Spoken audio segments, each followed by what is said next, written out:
Hello, everyone. I welcome this evening to FestivalYA, this wonderful YA festival. I welcome Dana Schwartz. She's an exceptional writer, a young writer. It's wonderful. So I will show you the book we will talk about. Is new published to Trei Publishing House. This is Anatomie, a love story. Hello, Dana. Thank you very much for this wonderful book. I read it and I liked it a lot. Oh, thank you so much. That makes me so happy.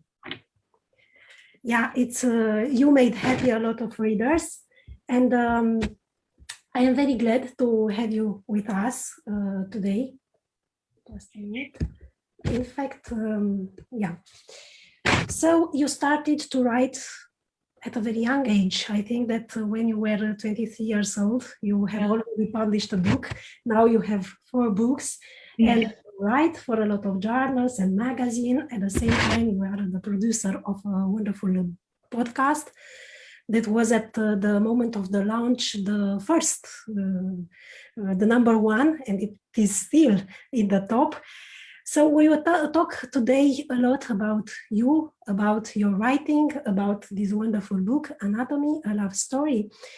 But first of all, I want to invite you to tell us 3 fun or exciting things about yourself. Sure. Oh, gosh. First would be, well, I was not originally planning on being a writer. I went to university to study medicine. So I thought I was going to be a doctor, which didn't end up happening. But some of my love of science and medicine showed up in anatomy, which, you know, felt like it all came full circle. I live in Los Angeles and I work sometimes as a television writer, which is a fun additional thing that I do. I've also written a few comic books for Marvel, which was very exciting. And what else is fun? I have 2 cats. This is more than 3 facts, I'm realizing. I have 2 cats, Eddie and Beetlejuice. And I'm getting married in just a few months. So that's another exciting thing. Extraordinary. I wish you a very happy life. Thank you. You published your first book just after graduating, I suppose. Yeah. I wanted to ask you, did you figure out during your studies what you were interested in? Because at the same time, you just said that you started focused on a different kind of study, scientific, and now we see you focused on literature and writing and producing and all that. I always loved literature and writing, but I never thought that I could make a living at it. I always thought that, you know, I needed to have a real job to make money and that writing could just be a hobby on the side. That everyone likes reading and writing, but doesn't mean that you can do it for work. So I was studying medicine thinking that that would be my real grown-up job. And I was very unhappy, if you can imagine, doing a thing that felt like the wrong thing. And whenever I had free time or was thinking about what I wanted to do, it was always writing. And so my final year of college, my senior year, I decided I would just throw everything I had and all of my energy into writing and do the best that I could. And that was when I started looking for a literary agent and pitching books. And then my senior year of college was when I found an editor to publish my first book. You started at the first time you had success on Twitter. Some, I don't know, parodic profiles. One was focused on Hunger Games. That's exactly, because I, you know, was just a random college kid. Like I didn't know how to get noticed or how to reach any success in the literary world. I just started putting jokes on Twitter. I started 2 joke Twitter accounts. One was called Guy in Your MFA, making fun of pretentious men in MFA programs getting their masters in fiction. And then I had another sort of joke account called Dystopian YA, like making fun of the tropes that we see again and again in dystopian young adult books like The Hunger Games or Divergent. Even though I love those books, just making fun of the things that are repeated over and over again. And they just sort of gave me enough confidence, because those found an audience.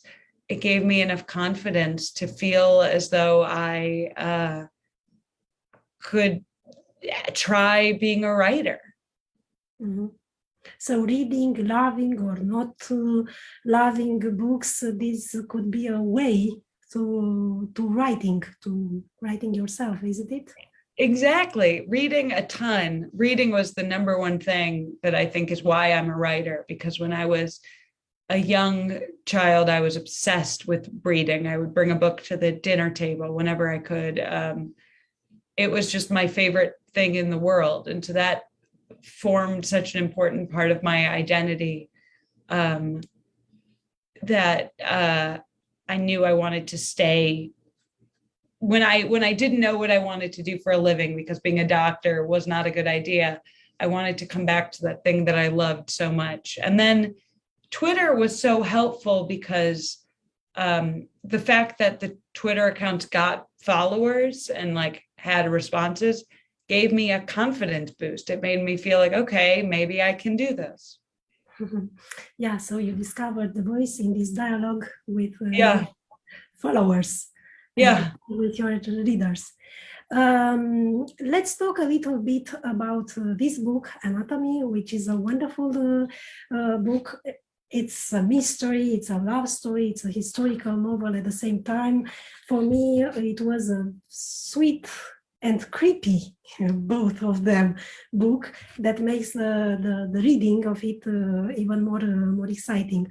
So this is the story of Hazel, a very courageous and daring girl from the 19th century in Edinburgh. She has the power to struggle for what she wants. In fact, she wants to become a physician, and more than that, a surgeon. She finds a way to break up with the custom and the social norm of her times. How did you come up with the idea of this book, for this book? Because it is, I suppose it's because of the medicine, but it's so far away. It's in Scotland. Well, thank you so much for those kind words. Sweet and creepy is exactly what I want the book to be. I first discovered sort of the history of medicine in Edinburgh when I had just graduated university. When I was 22, I took a trip to Europe with no money, just to try to see as much as I could, as cheaply as I could.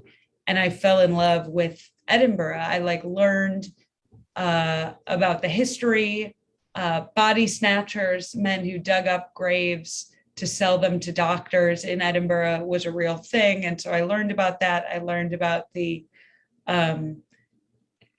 anatomical society and the hospital and medical school, like a lot of the things that formed the spine of anatomy. And I just sort of had this very romantic idea of what it must have been like to be alive in the early 1800s in Scotland.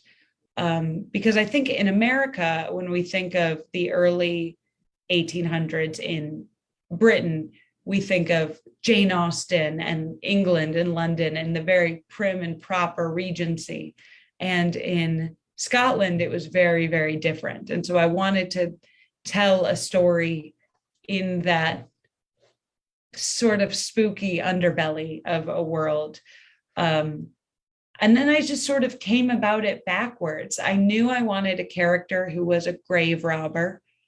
I knew I wanted there to be an element of a love story. And then I just thought, that it would be interesting to try to write about the struggles of a woman trying to be the first real surgeon, even though women aren't really allowed. It wasn't a law that they weren't allowed, but it was a social norm. And so fighting against that social norm was interesting to me, because it was the question of doing what you want versus doing what you're expected to do, and with a teenage love story thrown in. Would you have liked to live in those times as a woman? More exactly, the question is, could you imagine at least one reason for that? Oh, no, it would have been awful. I always think that when people talk about wanting to be born, like that they were born in the wrong era, that they don't understand how bad it was. There was no anesthesia for medicine. There were no antibiotics. There was no disinfectant. People were dying of preventable diseases all of the time. Everything smelled so bad, probably. No one was showering. There was no plumbing. It would have been a nightmare. But I will say, as a woman, I think it would have been, I do like some of the clothes. I think it would have been fun to wear some of the clothes. This is a period, unlike the 1700s before, and then the Victorian age after, there's sort of a period in the early 1800s where women weren't wearing tight-laced corsets. They were wearing flowier dresses, like Regency, era dresses. And I think that this is a good era to be a woman in terms of fashion. Wonderful. Yeah, you succeeded to create, even if there was hard times, you succeeded to create a wonderful feminist character. In fact, she is most courageous that I cannot imagine someone so courageous in our days. No, she's so much braver than I am. That's part of the fun of writing fiction, is you get to create a character who does things that you would never do. I would always go to bed at 9 o'clock and follow the rules. But because, I'm writing fiction, I can make Hazel go on these adventures that I never would. We have Monica. Monica Sneu wants to ask a question. I invite. Hi. Hello. First of all, do you hear me well? Yeah. That's amazing. First of all, I really love your book. It was, as you said, you went to medicine school, and that's what I want to do. And it was a very special experience for me, mostly because, a lot of women aren't not allowed, but the feminist movement, and it's kind of hard to be in the medicine school even at this time. Yeah. So I wanted to ask you if it was something hard for you to write because of this aspect of medicine school, but you kind of said that you were there. No, thank you so much for reading it and that question. I think that that's totally true. I think even though today women are allowed in medical school, there are still unspoken social pressures on women. We're, supposed to take care of our families and get married. And I think there are still social expectations for women. And that's why it was fun to write in the 1800s, when those expectations were so clear and everyone said them. And some days I feel like now those expectations still exist. We're just not really allowed to talk about them.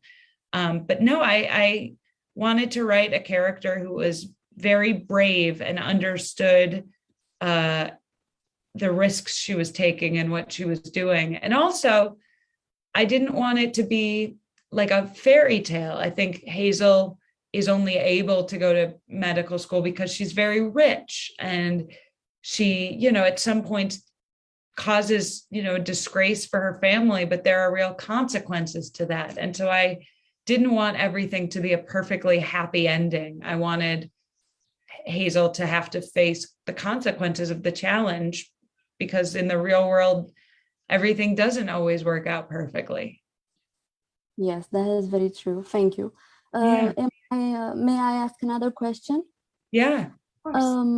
I wonder which of your characters you identify with the most, because I know that every writer puts a little bit of his ego in every character, but I think Hazel is the most like me because she's very stubborn and very determined, and she doesn't go anywhere without at least 2 books in case she finishes one or doesn't want to read the other. But she is braver than I am, which is the gift of being able to write a character. That's amazing. And I have one more question that I'm very interested about. I'm a writer, learning writer, and I want your descriptions. I don't know if I'm saying this right. Your reading is very juicy. Oh, thank you. I wonder what's the best piece of advice for young writers? Oh, the most boring advice in the world is just read a lot. The more you read, it just, you can't even help it. It just will inform your writing in a very helpful way. So read a lot. More, specific advice for writing, I would say, if it's boring for you to write, it'll be boring to read. So try to have fun while you're writing it and make it exciting for you. Otherwise, it won't be exciting for a reader. Thank you. Thank you so much. There is a classical who wants to ask a question. I invite you to feel free to ask them. There is a classical question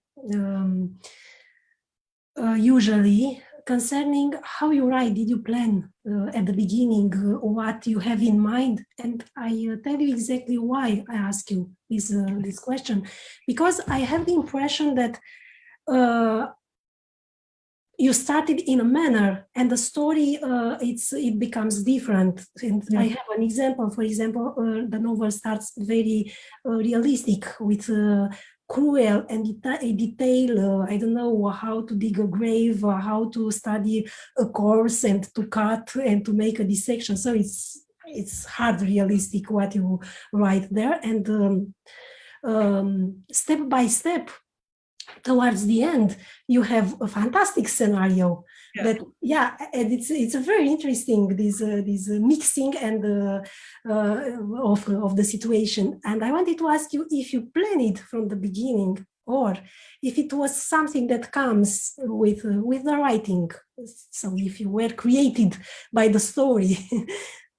I always wanted the fantastic element at the end, just as a little punctuation, a little twist, because I thought that it was a perfect metaphor sort of for studying and trying to understand the world. Like, here is this teenager who thinks that she's doing all the right steps and then discovers something that she never could have possibly understood. I thought it was just sort of a fun surprise for the reader. I wanted it also not to be boring. I think I always knew I wanted the little twist at the end, but then I think I had more fun writing the beginning as I went. And so it was just sort of I had a very loose outline, and then I just went down whatever alleys the story took me as I went. Hazel and Jack, the main characters, in fact, they are a wonderful couple and very daring at the same time, because she is a rich girl, but he is extremely poor, coming from a very strange medium, in fact, social situation, and they finish by being together because there is something in their true way of finding themselves that put them together. Yeah, I wanted a love story between people who were sort of opposites. Jack is someone who fell through the cracks of society. He was sort of forgotten about. He's poor. He, sleeps in a ceiling and digs graves at night. He just sort of doesn't have a place. And Hazel has too much of a place. There are too many expectations on her and what she's supposed to do. She's very cerebral and smart, and he's very instinctual, and but he's very kind. And I think that I wanted to show that that those two people could and might actually find each other. Yes, and now I'm forgetting the question, but yeah, it was I wanted it to be a love story, but I also didn't want it. Hazel is someone who loves medicine so much and is so passionate about being a doctor. I didn't want to make it seem like falling in love with a boy was the only thing that mattered to her. So even though the love story is a part of it, it's not the only part of the story. While reading the book, I had the impression that I read a standalone, but at the end, my guess was that it will come a next volume after this one, because I had the impression that you fell in love with your characters, and finally you couldn't let yourself create a cruel scenario for both of them. Is it true? That's it, 100%. The original ending was going to be much sadder and much more final, because this is going to be a standalone book. But towards the end of the writing, I fell in love with Hazel and I fell in love with Jack. In the original ending, she was going to marry her cousin and just live this very sad life. But I fell in love with the characters, and now I'm working on a second book, just because I told myself I wasn't going to write a second book unless I actually had an idea of what I wanted it to be.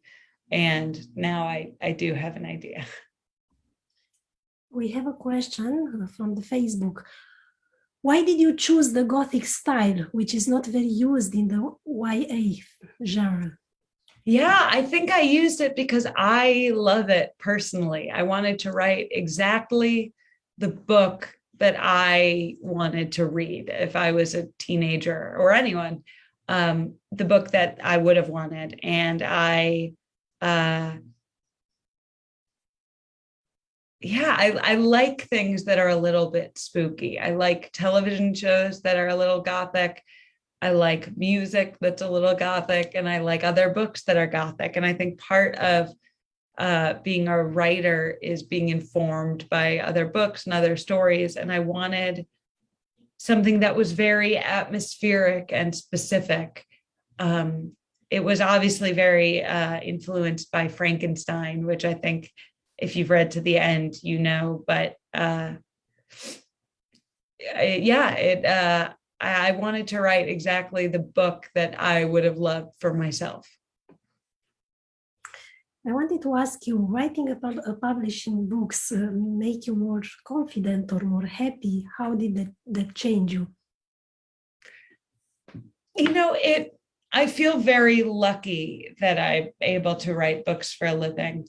It definitely made me more confident in my writing, but I'm still very insecure. I still feel like a fraud most days. I still feel like I've tricked people into reading my books, and that I've tricked my publisher into publishing them. I think I might always have a little bit of what they call imposter syndrome. But I feel like the response that I've gotten to Anatomie has been so wonderful and so above and beyond anything I could have expected. That it's a good reminder to keep going and keep working hard on the next story. What are some of the most important things in your life? Oh, that's a good question. I mean, my family and my loved ones. the man I'm marrying, which is very exciting. But I think the basic things is just, Virginia Woolf said a room of one's own, but I don't take for granted a quiet space to write, free time, which is a luxury to be able to write, an office, a quiet space. It's just, I feel very lucky to have the time and energy to devote to creativity. I put that question because, yes, the what the writer has in their heart, in fact, the reader can find in the books.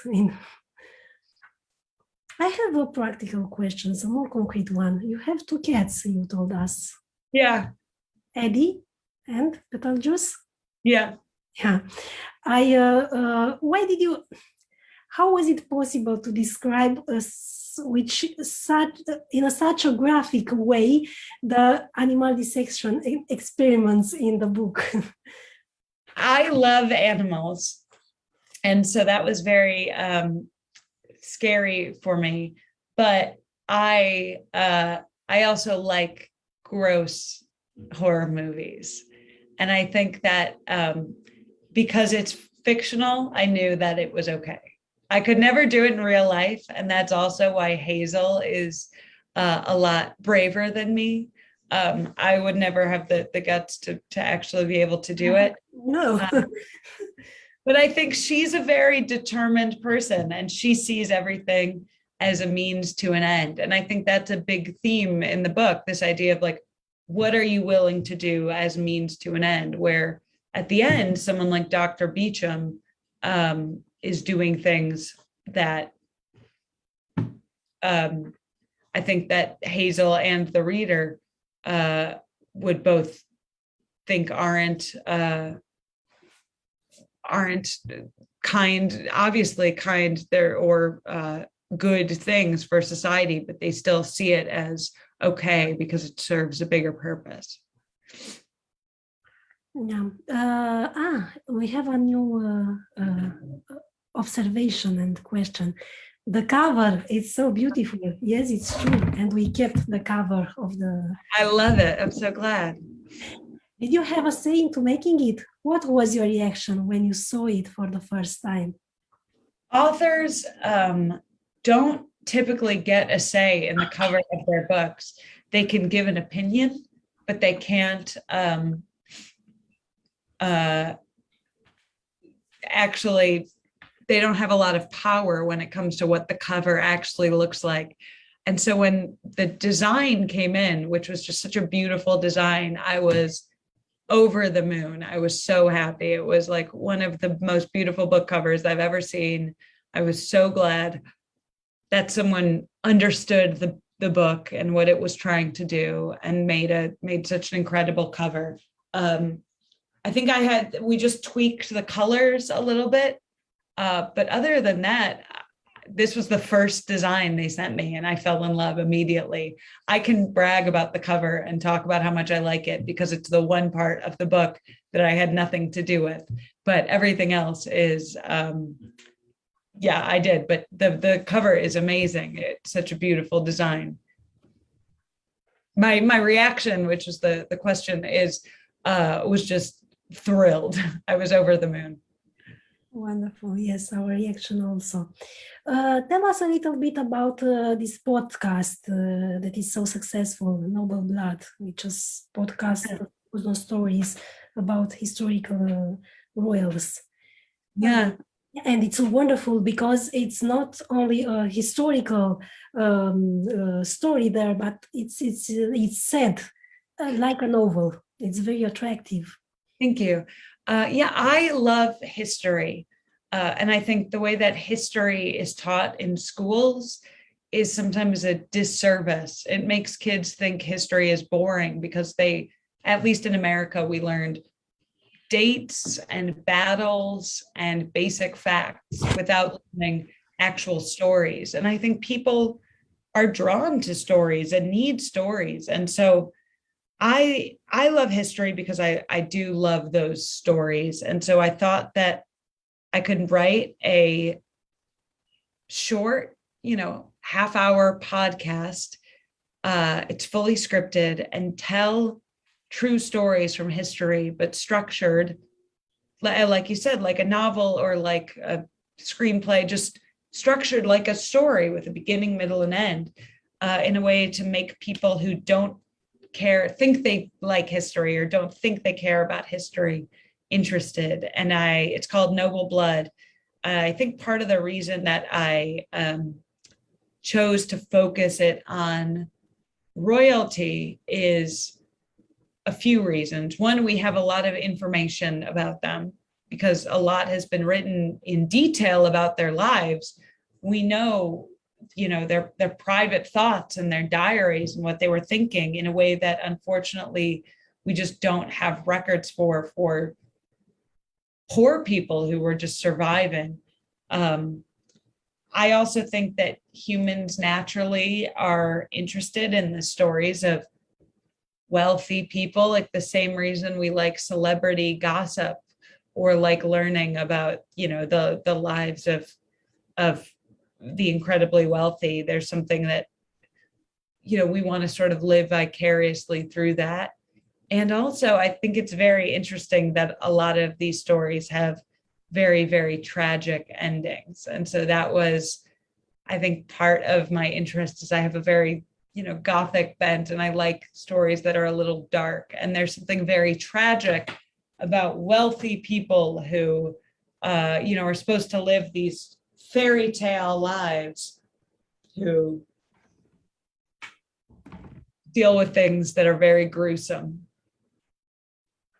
Here with us is Predoiu, Deliana Maria. She wants to ask you to talk with you. Yeah.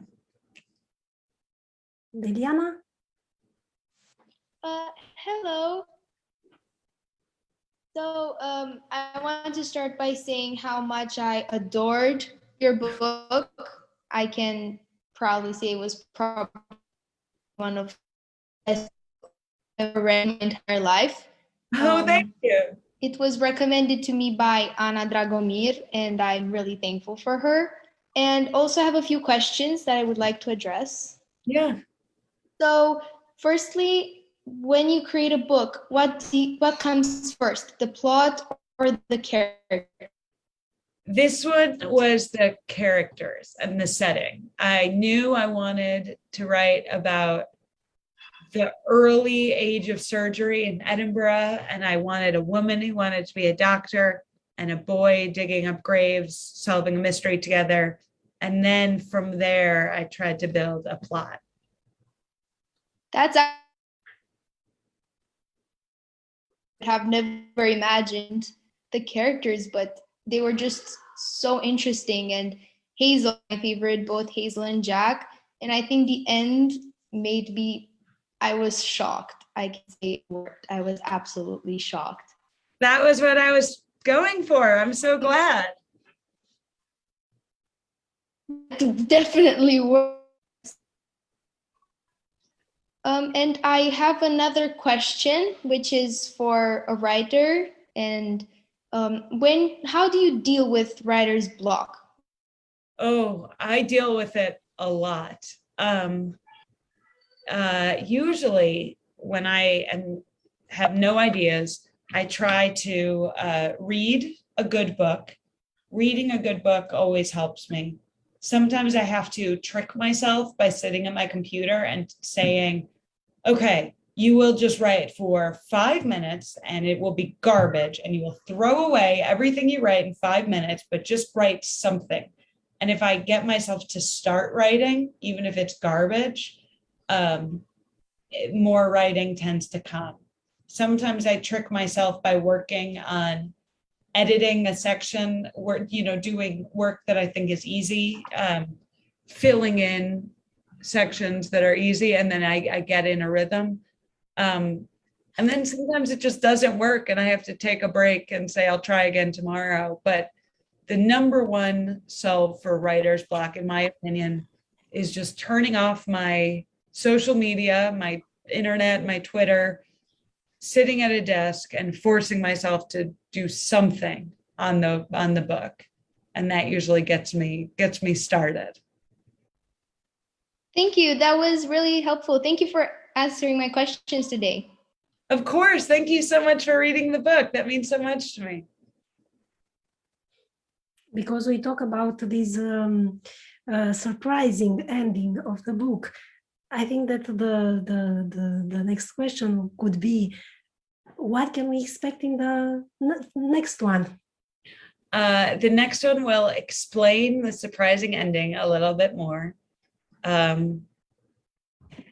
It will take Hazel to London.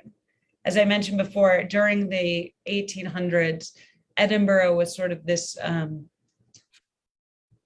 dingy, smoggy, smoke-filled, city, where London was considered more refined and organized. And at least, in our popular imagination, when we picture Regency era London. And so Hazel will, I don't want to spoil too much, but she will be going down to London to be treating a member of the royal family. We will have very soon the next book. Yeah. It's could you tell us the title? It is called Immortality, a Love Story. Yeah, it's it's a very nice title.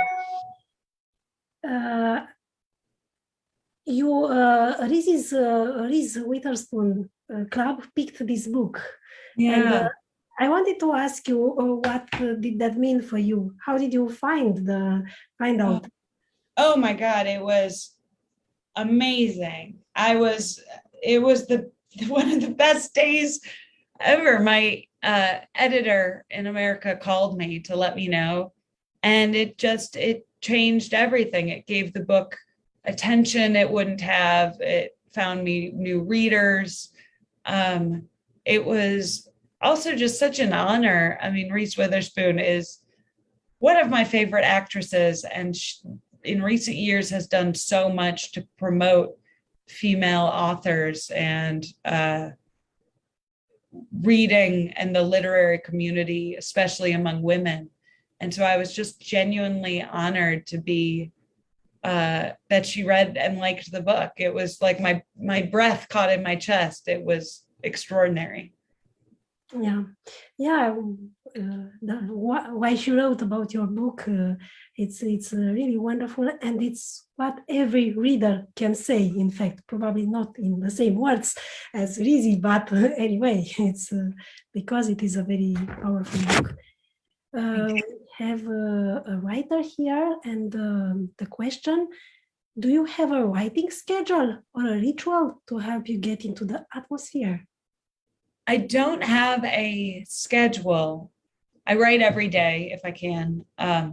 My main ritual is I like to leave my house. I think that sometimes I get a little stir crazy just in my house, at my desk where I do meetings, and in my, living room where I watch TV. It's hard for me to focus. I get distracted. And so I like to drive to a coffee shop or a cafe and just sit and work there, because then it feels like, because I don't have an office, it feels sort of like I have to show up to work and work there. So that's my ritual to get into writing, is to go to a cafe and really carve out a few hours for just work. I suppose that inspirations and advice in a writer's life are very important. Could you remember, I don't know, things that inspired you? Yeah.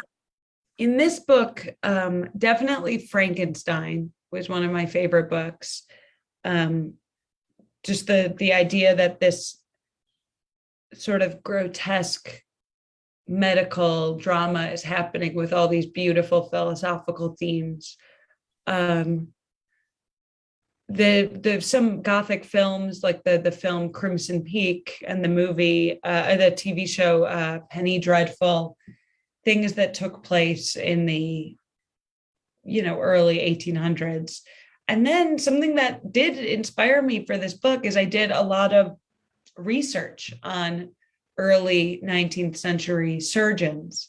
And so reading a lot of books, particularly by the historian Lindsay Fitzharris, was very, very helpful to me in figuring out what it would have been like to be alive and be a surgeon in 1817.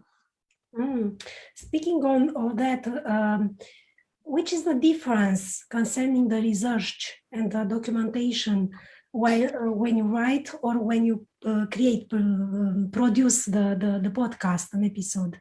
Yeah, a lot more research in a shorter period of time with the podcast.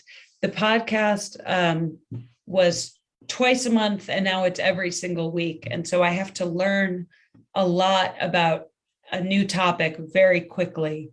And so I think it's reading specific chapters and focusing my attention very narrowly for a very short period of time. And then I sort of have to forget it all and focus on the new thing.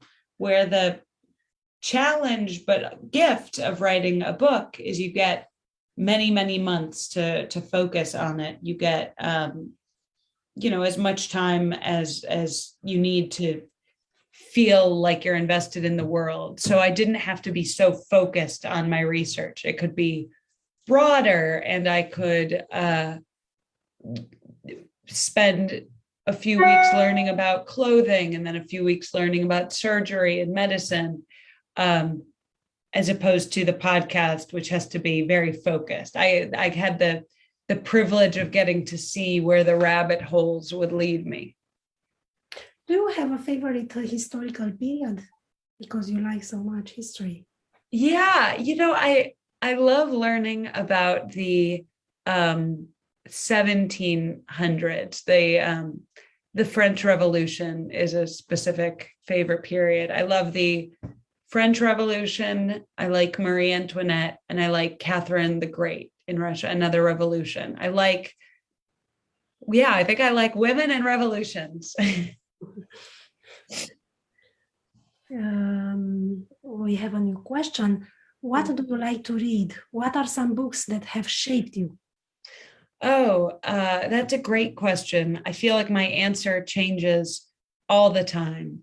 I think part of the reason I wanted to write a young adult book is because the books that you read when you're a child or a young person stick with you for the rest of your life. The books that I read when I was a teenager, I carry with me still. The books that I loved when I was younger were, Harry Potter was obviously such a huge influence on me. A Series of Unfortunate Events by Lemony Snicket and Daniel Handler.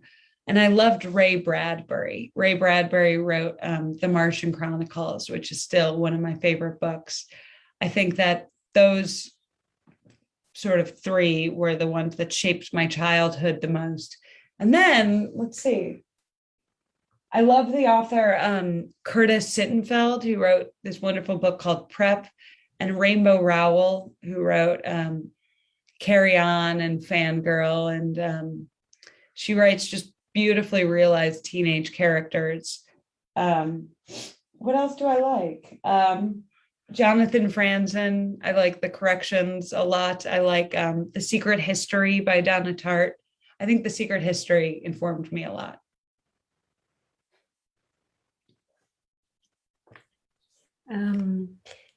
Did you visit the Anatomical Museum from Edinburgh? Because when you described in the novel the Anatomy Society, I had the exact feeling that you were there and you describe. Yes and no. So that exact society doesn't exist anymore, but I was able to go. There is a museum with the jars and the organs and all that. All that you describe in the book. Yes, I did. Exactly. I did go. I went to the museum in Edinburgh. There's also another surgical theater museum in London. So the museum of what I described, I saw. There's one in Edinburgh. And there's also a museum similar in London that was part of the inspiration. Yeah. But I definitely, when I was writing this book, I had the opportunity, I had a fellowship to go to Scotland to work for 4 weeks in Edinburgh. And so I think it really helped to be able to be there and describe the things as if I'm actually there. Yeah, it is a wonderful country and a wonderful city. And there is an historical fact, in fact, that Edinburgh was the capital of the medicine. Yeah, that's it exactly. It was, and that was the main reason I wanted to set it there. One, because it's such a beautiful, romantic city, but because all of the great thinkers and scientists in the early 1800s in the world of surgery were there. Robert Liston, who was a great surgeon, Lister, who invented disinfectant, they were all studying in Edinburgh. Yeah, it's wonderful. If we have other question, we are here. Yeah, I like very much the fact that your book is a slice of the real history, and you can feel you can feel it, and you can be part both to the the fiction and the historical reality that we forget, in fact, because as you told previously, sometimes in school we are not we don't pay attention to the history lesson. Yeah. Thank you. It was very important to me. I think that the fun of writing fiction for someone who loves history is I get to put as much real fiction, as much real history in the book as I want. And then if I want to change something, that was another reason I wanted it to be a slightly fantastical world, is so that the details could be twisted just a little bit where I needed it. Yeah, it is wonderful to have you here. And in fact, Anatomie, a love story, the Romanian translation, it was just published, I don't know, no more than 2 months ago. So it's a book that readers will have the chance to read. And with your next book, it will be wonderful, in fact, to have you next time and to discuss with readers. But I still have another question, if you want. Yeah, one more question. That would be great. To read it to you. Do you ever wish to become a teacher or work in education? I'm asking that because your podcast and book can really help educate people about history in a fun and entertaining way. I love to teach. I've taught a few courses. I don't have a degree in teaching, so I'm not really qualified, but I have taught a few courses, like week-long courses, and have had so much fun. I do think that after I finish the Anatomie sequel, I might think about pursuing graduate school and teaching a little more, because I do really love it. Thank you so much to whoever asked that question. Wonderful. So, yeah, Maria, Monica, do you have some more questions before the ending of our meeting?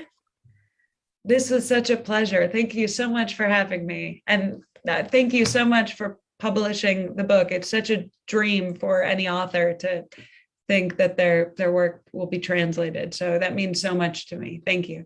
In fact, I am a reader, and as soon as I read your book, I couldn't wait to propose, to make an offer, because, yeah, I like it. And I like that it's a very useful book.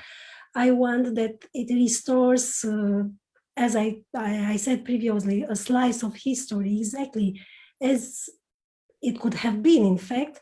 And I think, that, this guide, guiding us through the history is very important to be able to live many times at the same moment.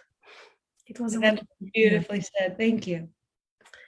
I wish you success with your next book and with all you plan to do, and come in Romania as soon as possible in order to meet us directly. I would love that. Thank you so much. Thank you very much.